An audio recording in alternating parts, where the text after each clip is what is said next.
Welcome to Saving Europe. I'm the novelist and historian Henry Viner Brooks, and in this series we're following the lives and travels of two of history's unsung heroes. The decisive leadership shown by the 6th century monk Columbanus and the 20th century statesman Robert Schuman helped rescue Western civilization in two very different dark ages. So, joined by my two sons, I'm on a 4,000-mile, 12-country, post-Brexit odyssey to find out if these men and these dark ages can teach us anything for today. In this episode, we get up close and personal with the cancel culture of the 7th century. Columban, deplatformed for hate speech and toxic religious ideals, has been extradited out of Frankish Gaul. In Nevers, Orléans and Tours, we see all the usual tropes associated with the culture wars. Fear of association, polarization, shame, cowardice, bigotry, but we also find faithfulness, love and healing too.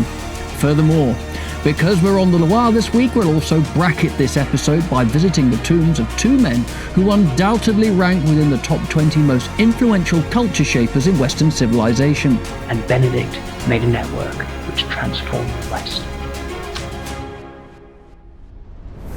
We pick up Columbanus' trail at Saint-Benoît-sur-Loire, where first we visit the tomb of a 6th century university dropout and social network entrepreneur. This young Italian, called Benedict, was a revolutionary and a progressive in the truest sense of the word, but unlike his Marxist compatriot Antonio Gramsci, he did not seek to usurp existing institutions, but rather took a long march into the wilderness, where he reimagined them and built a new, concentrated civic culture in seed form.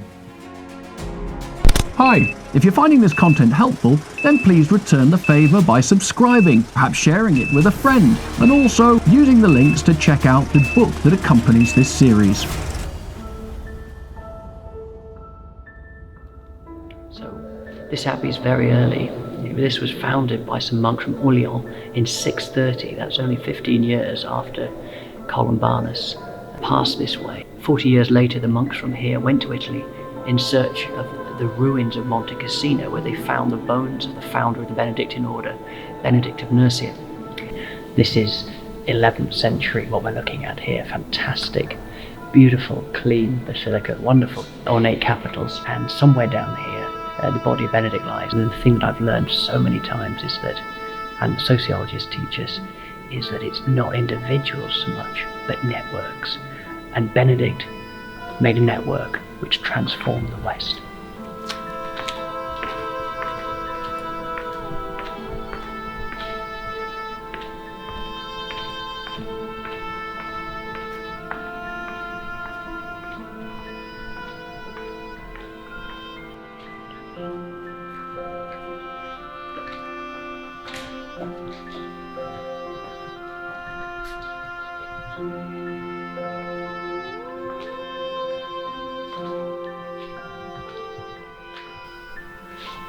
This is it. It's interesting. There's nothing very grand about this, which will probably suit Benedict's humility. Just in a metal box. It just says relics de Saint-Benoît 480 to 547. So he's 67. But this guy wasn't trying to transform culture. He was just trying to save himself. And he found a hermitage, but people eventually joined him. And so he was almost forced on the back foot to form a rule. But if you read the rule of Benedict, a kind of a communal life at the time when the empire's collapsing, the Visigoths are overrunning Italy, there's such psychological acuity in what he writes. There's such grace. There's a kind of the Roman patrician sensibleness compared to the complete wild asceticism of the East, which he's trying to kind of moderate, if you like. There's some interesting commonalities between Columban and Benedict. They both knew what it was like to grow up in a macho warrior culture. Benedict grew up hearing daily the news of the latest barbarian incursion and war. Maybe he saw the hordes of refugees coming down from the north. In the wake of empire, the vacuum was filled by the rise and fall of tribal kings, slashing and burning their way across Europe. In the New World Order of might is right, Benedict at first wanted just to escape the corruption, but then later, from his wilderness, he began to reimagine it. On what basis? What surer footing might these disparate, fledgling nations learn to live in peace and cooperation? Some monks in Italy asked him to be their abbot. He developed a new way of living based on love, faith, humility, mutuality, service, worship. They worked, they studied, they prayed. They gave away their worldly possessions, they served the poor. They ran hospitals, they ran leper houses, they ran schools, they gave to anyone who was in need. With the breakdown of imperial power, it would be networks like Benedict's that saved Europe. Benedict's idea became a lifestyle, and that lifestyle became a culture, and that culture flowered falteringly into a civilization. One pope called Benedict, a patron saint of Europe, and there's some very good reasons for it. I want to read to you Cardinal Henry Newman. He said this: Benedict found the world physically and socially in ruins, and his mission was to restore it, not as if setting about to do it by any set time or by any series of strokes, but so quietly, patiently, gradually, that often, till the work was done, it was not known what he was doing. The new world which he helped to create was a growth rather than a structure. Silent men were observed about the country or discovered in the forest, digging, clearing and building, and other silent men, not seen, were sitting in the cold cloister, tiring their eyes and keeping their attention on the stretch, while they painfully copied and recopied the manuscripts which they had saved. There was no one that contended or cried out or drew attention to what was going on, but by degrees the woody swamp became a hermitage, a religious house, a farm, an abbey, a village, a seminary, a school of learning, and a city. Just behind us in the river, Columbanus was in a boat, trying to accomplish the same goal that had been ejected from France. I think we should go and have a look at the river.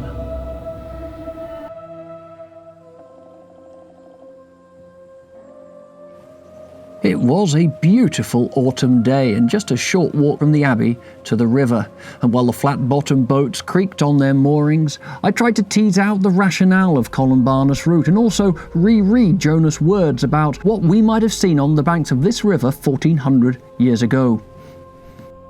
So we're not exactly clear why Columban took the route that Jonas says he took. It seems to zigzag. He goes right the way up to Vesale, and then he does some miracles, heals some demoniacs on the river Chor, and then comes all the way down to Autun, Nevers. I mean, Brunhilde did have an estate at Autun, at a place called Broccacaria, but maybe they had to be provisioned there. Maybe Brunhilde wanted to gloat. I don't know. But notwithstanding, eventually they came onto this river just an hour further up to Nevers. And it says here, with guards preceding and following, Columban came to the city of Nevers in order to go in a boat on the Loire to the coast of Brittany. For a man like Columbanus, who almost courted martyrdom like a bride, he was now at the point of most testing. Not for himself, but particularly at Nevers. There's an incident mentioned that brings him into righteous indignation. I'll read it to you. Then with guards preceding and following, Columbanus came to the city of Nevers. And when they had reached this point and had gotten into the boat with difficulty, one of the guards, taking an oar, struck one of them, who was named Loire, a most holy and devout man. The man of God, seeing that one of his followers was struck in his presence, said, "Why, cruel man, did you add to my grief? Is not the guilt of the crime which you have committed sufficient to your destruction? Why do you appear merciless against the merciful?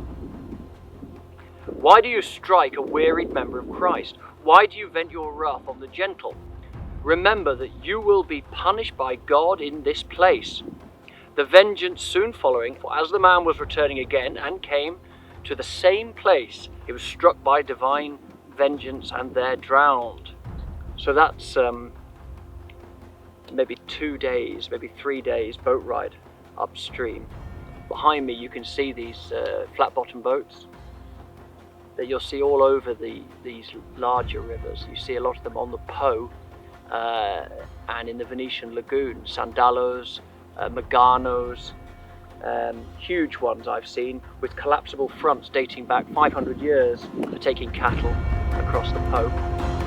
And it must have been a larger version of this sort of vessel that took Columbanus and his fellow captives the next 100 miles downstream to the city of Orléans. This is Orléans, the beautiful city where the Maid of Orléans is from. What a busy place. Wasn't expecting this. So we've just arrived here and I'm going to do a little section about how Columbanus was treated here. I'm just going to find somewhere to pull up. Fantastic. Go on, have a look at that. That is a beautiful cathedral. This reminds me of Reims, where we were a few years ago. Bells are ringing. Must be 7. Time for Vespers. Oh, there's a parking space. What about...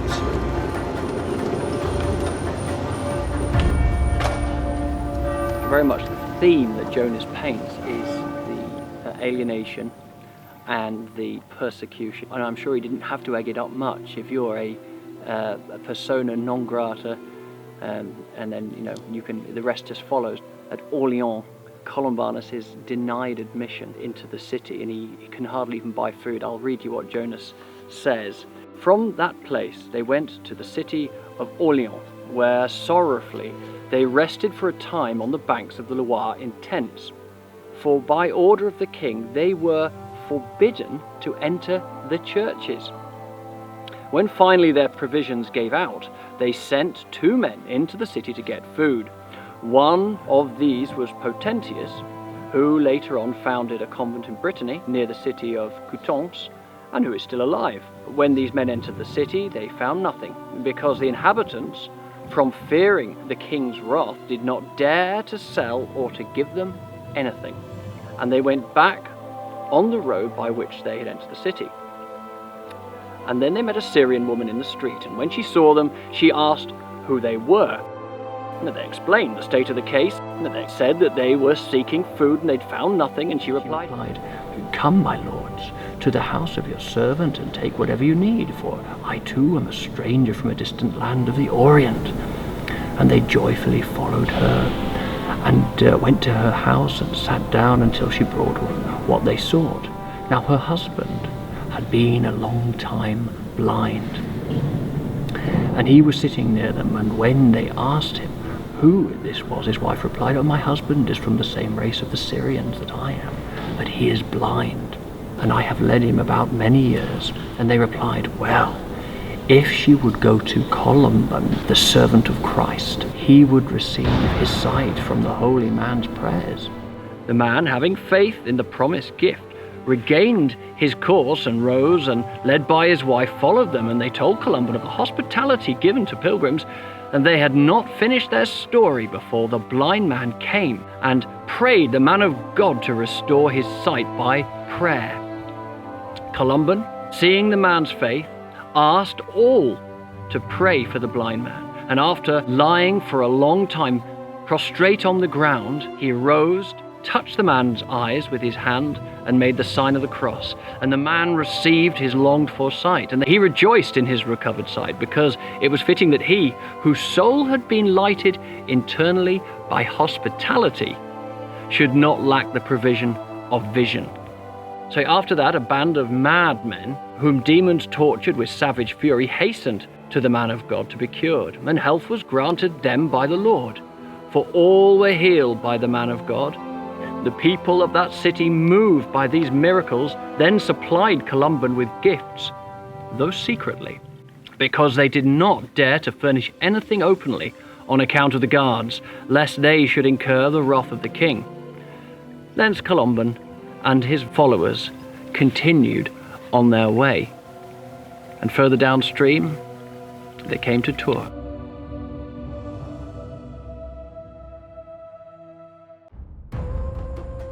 Well, it's a lovely evening on the Loire. We're literally at the point where Jonas records Columbanus coming to Tours. So this is it, the mighty Loire. It's nice to be paddling again.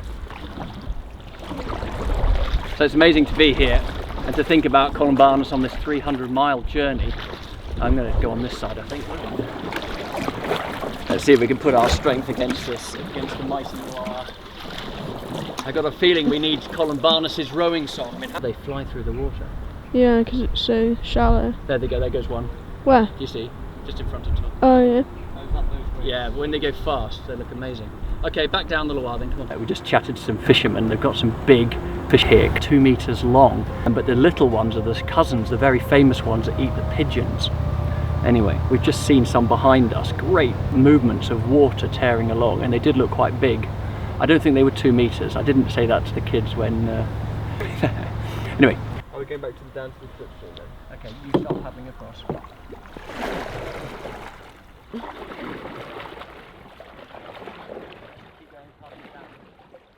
I'd like to read to you a section from Jonas that was written here, and then we'll maybe paddle down Martin's monastery, literally behind those trees. And proceeding on the Loire, they came to the city of Tours, and there the holy man begged the guards to stop and permit him to visit the grave of Martin. The guards refused, strove to go on quickly, and urged the oarsmen to put forth all their strength and pass swiftly by the harbour, and commanded the helmsman to keep the boat in midstream.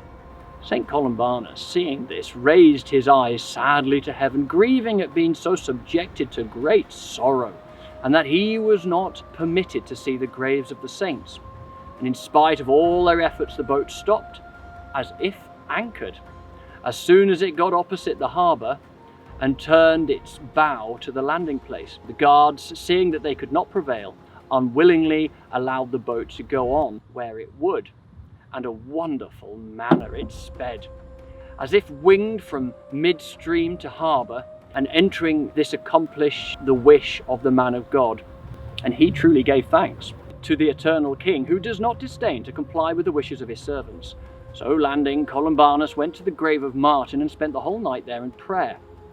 Now, in the morning, he was invited by Leoparius, the bishop of the city, to break his fast with him. He accepted, especially for the sake of refreshing his brethren, and he spent that day with the bishop. And when he sat down at the table with the bishop, at the hour of refection, and was asked why he was returning to his native land, Columbanus replied, "That dog Theodoric has driven me from my brethren." Then one of the guests, named Crodewald, who was married to one of Theodbert's cousins, but who was a follower of Theodoric, replied in a humble voice to the man of God, "It is pleasanter to drink milk than wormwood," and declared that he would be faithful to King Theodoric, as he had sworn to do, and so long as it was in his power. Well, Columban said to him, "I know that you want to keep your oath of fidelity to King Theodoric, and you will be glad to take my message to your lord and friend if you serve King Theodoric. Announce therefore that Theodoric and his children will die within 3 years, and his entire family will be exterminated by the Lord." "Why do you announce such tidings, O servant of God?" "I dare not conceal what the Lord has ordered me to reveal." And all the inhabitants of Gaul saw this fulfilled later, and this confirmed what had been announced previously to Ragamund. There you go. And guess where we've ended up? On the eastern entrance to Marmoutet Abbey. We've just got this completely to ourselves, this place. Columbanus did end up getting in and sleeping somewhere behind there at Martin's tomb. So we, anyway, shut out, but we feel very, very happy with our little place to camp tonight. Sitting out in September on the Loire, playing cards and drinking hot chocolate. Just saying.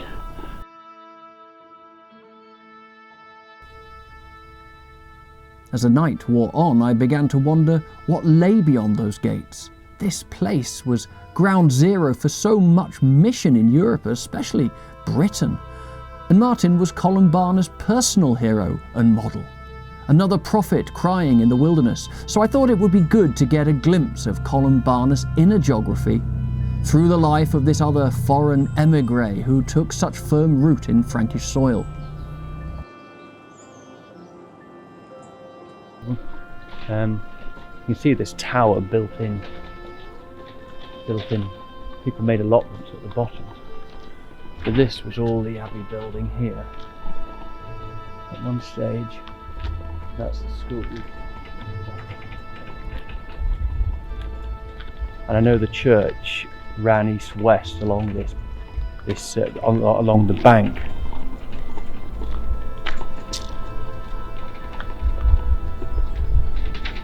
This magnificent tower.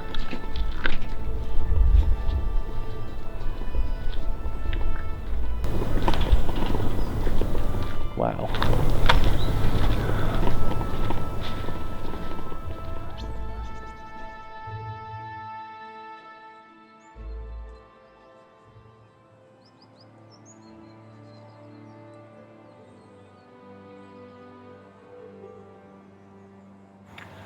So Martin was born in 316 in Pannonia, which is modern-day Hungary. This was 3 years after Christianity had become legalized. His father was a tribune in imperial cavalry, and Martin joined that order when he was 18. Now at some point he became a Christian against his parents' wishes.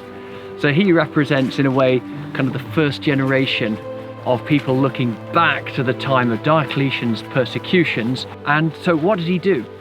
At a certain point, I've got a picture here. Here's a picture of him talking to the Emperor Julian. He has a showdown. He doesn't want to take the emperor's money anymore. What he wants is he wants to be a soldier of Christ. Emperor Julian, he's a pagan.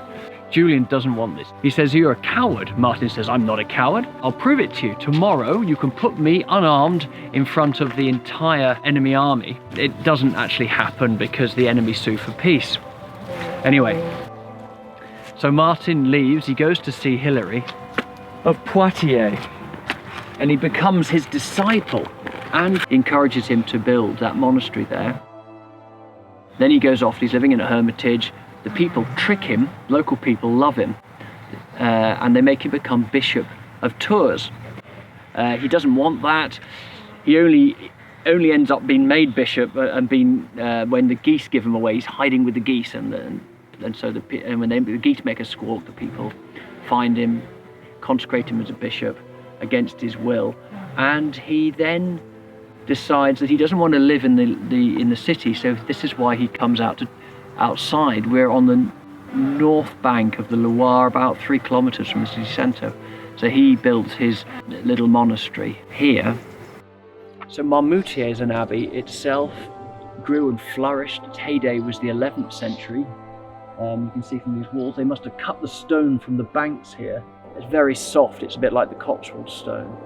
You know, to think that Alcuin of York, our own Alcuin, Charlemagne's great advisor, he was given this monastery to be the abbot of, and this is where, in this place, the Carolingian minuscule, which was such a useful script, so much more clear for reading, it was developed here by Alcuin.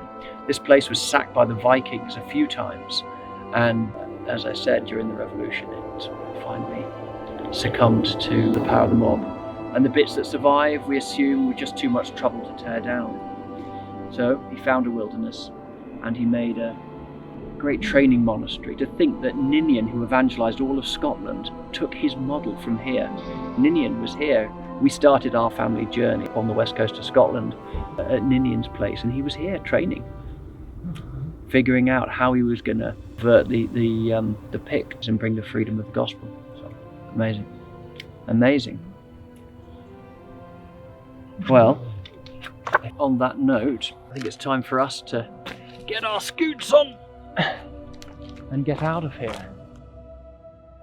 Next time on Saving Europe, it's the turning of the tide, quite literally.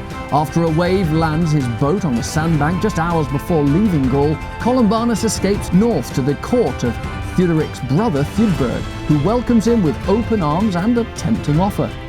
And while we're in Nantes, we'll also take a quick trip south to Poitiers and Legacies, both pivotal places in the arrival and survival of Western civilization. All this and more next time on Saving Europe. Remember also that this journey was part of the research for a book which uses the lives of Columbanus and Schuman to explore the unlikely arrival, survival, victory and atrophy of European civilization. Do follow the links below to find out more. Please let us know what you thought of this episode, what you liked, what you didn't, what was new to you. Just start a conversation below in the comments section.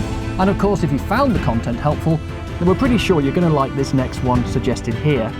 But also while you're there, don't forget to help us by subscribing to the channel. Thanks for watching.